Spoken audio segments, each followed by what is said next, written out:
பொறாமை பின்தொடர்கின்ற நிழல்னு சொல்றாங்க. அது நிழலா இருந்தா கூட பரவாயில்லையே, அது கண்ணாடியா உங்க முன்னாடி இருக்கே.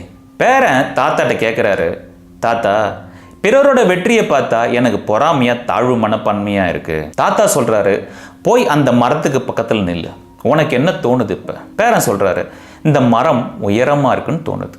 இப்ப அந்த மலர் செடிக்கு பக்கத்துல போய் நில்லு, உனக்கு என்ன தோணுது? இந்த செடி என்னை விட தாழ்வா இருக்கு.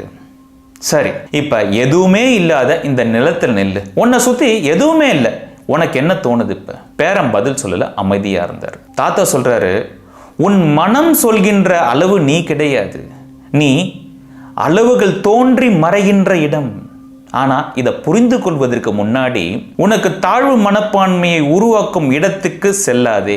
அப்படி அங்க போனா அதுக்கான தகுதியை வளர்த்துக்கோ. பிறரோட உதவி, அது பண உதவியோ எந்த உதவியா இருந்தாலும் உனக்கு தாழ்வு மனப்பான்மையை கொடுக்கும் என்றால் அந்த உதவியை ஏற்றுக்கொள்ளாதே, நிராகரித்து விடு. மலர் செடி மரத்தை பார்த்து பூப்பதில்லை, உன் வேலையை செய்யின்னு சொல்றாரு.